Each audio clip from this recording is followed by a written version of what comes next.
I'm Chris. This is Fragments of the Future. We're going to look at the Bauhaus. Let's go.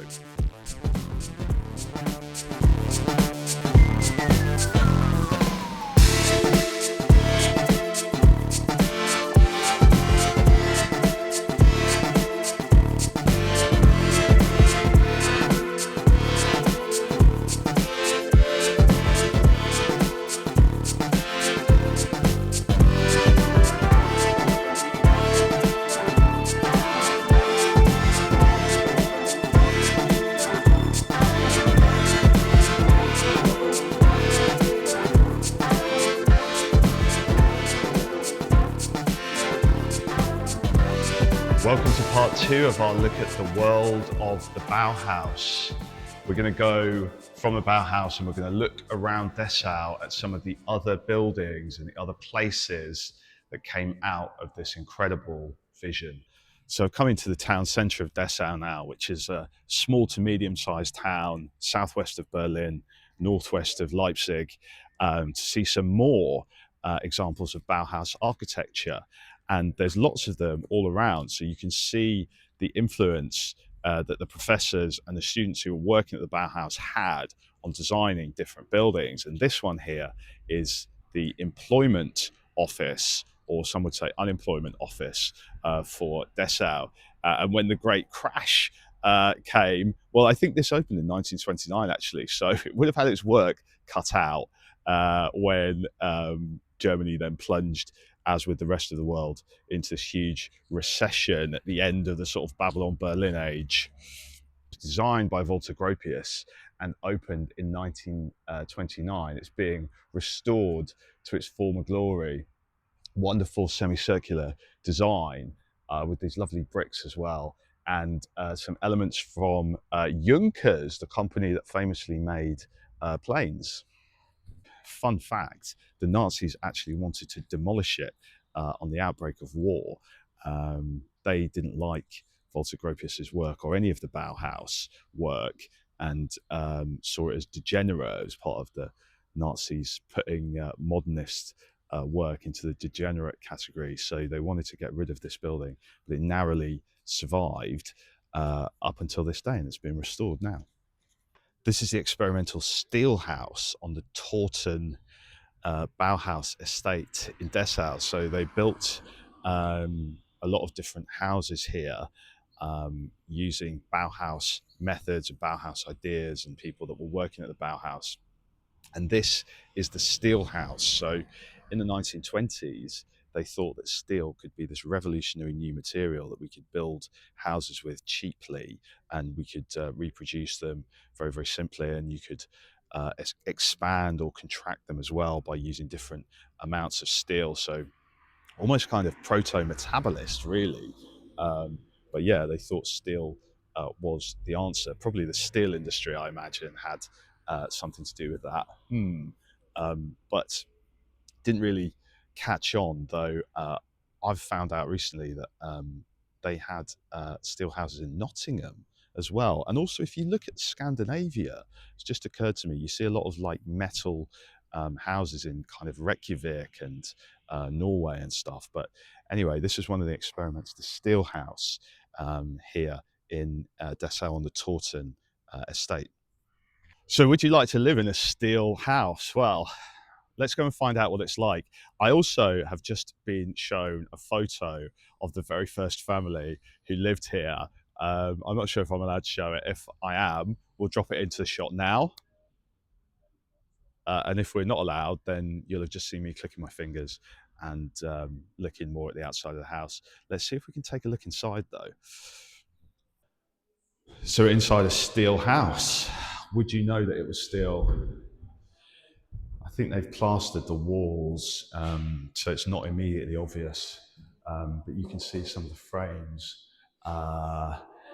You better hope that it doesn't ever rain, because I have a feeling rust might be an issue. One of my pet projects is, I guess, exploring and investigating and telling the stories of all the innovations, all the interesting things that came from Germany. Not everyone gives German culture and innovation the due I think it deserves, and so much came from here. Think about this as well. Gropius, Breuer, and Mies Van Der Rohe all went to America and all designed the modern America. They all left Germany at various stages after the Nazis came to power, after Hitler came to power. They went to Germany and they made a new world in the USA. And that is such an interesting story. So, the modern shape, the modern style of America came from here in Dessau. So here we have the Taunton estate. This does not look like typical German housing. It almost looks kind of British in a way, like low rise. But they were testing out some of the experiments that they were making in the Bauhaus and seeing whether they could apply this to larger scale developments, whether the ideas that they were working on to create modernist architecture could work. At scale. So they tried them on this estate, and this is all now heritage listed because it's a very important experiment, a very important part of the Bauhaus story. Another example of how the Nazis were not happy about Bauhaus related things. So when the Taunton housing estate opened, they didn't like it, and they conducted raids here from 1933 onwards. They thought this was a place where dissidents and left-wingers lived because of the architecture, futuristic architecture. We're on the Taunton housing estate. This is one of the really interesting parts of the Bauhaus story. So yeah, all the houses that they built here still looks really nice, and it's a place that people want to live. Lots of happy residents, and a happy man loudly cutting wood over there. Here is the Konsum building, the Konsumverein. So not exactly a supermarket because they came later, but a cooperative, almost similar to the co-op in Britain.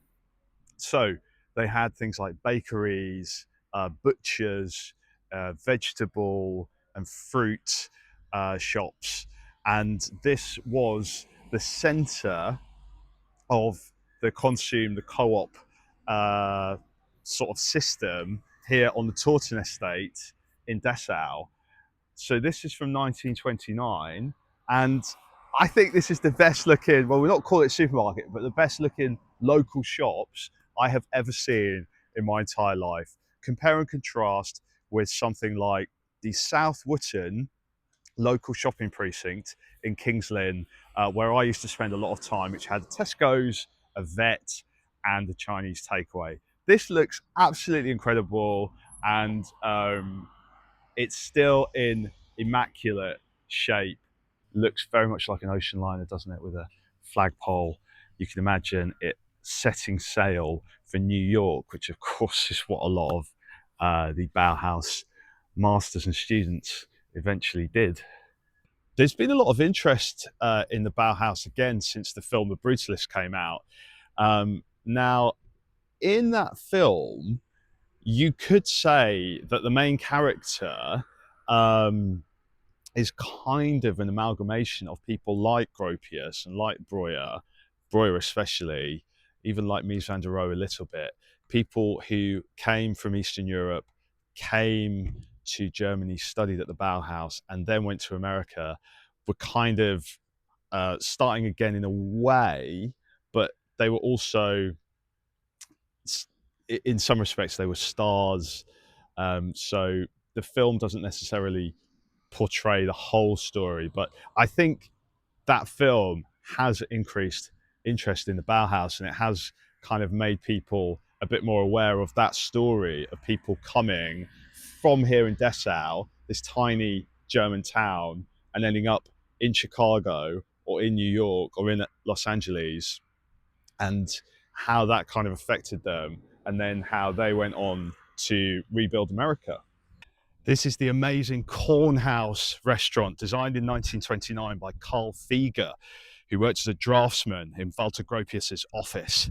It was a pavilion with this unbelievable curved glass frontage, a restaurant, a party place, and really a symbol of this new modern Dessau, where people who now had leisure time, because that was crucial, workers had time off, could come and enjoy this.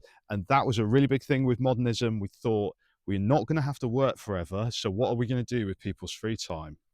The specially invited guests who are here on the 6th of June 1930, on the day that the Kornhaus opened, were treated to something very special.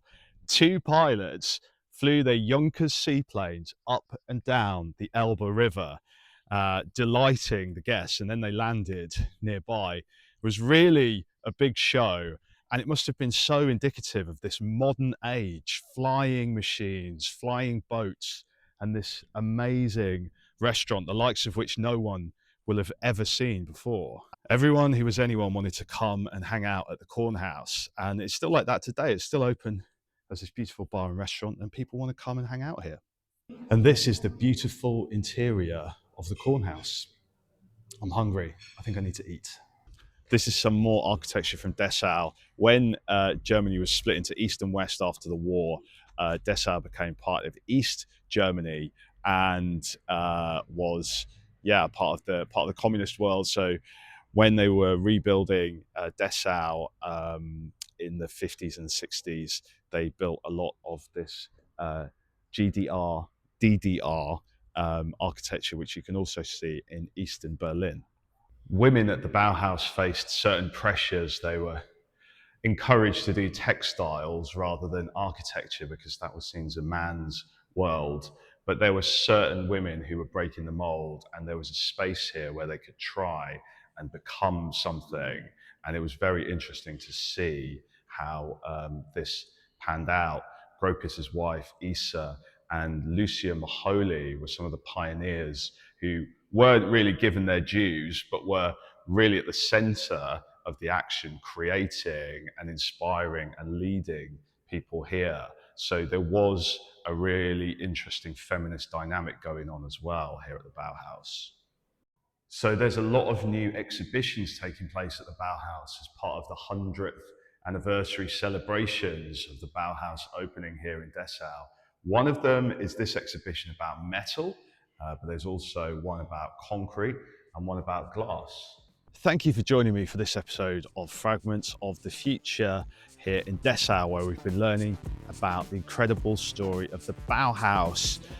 I think of all the episodes where we've been looking at the future, this is a really complete vision that they had of how the future could look and how it could apply to everyday people in everyday cities. So I hope you've enjoyed the journey that we've been on for this episode.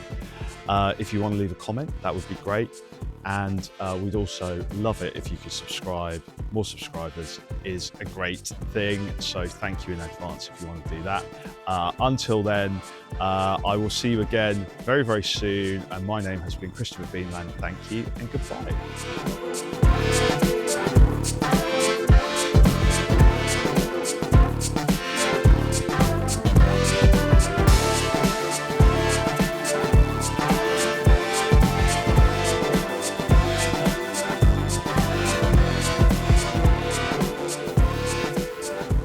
These are the student houses where the students of the Bauhaus used to stay, and I'm very lucky to be staying in one. I stayed in this room last night.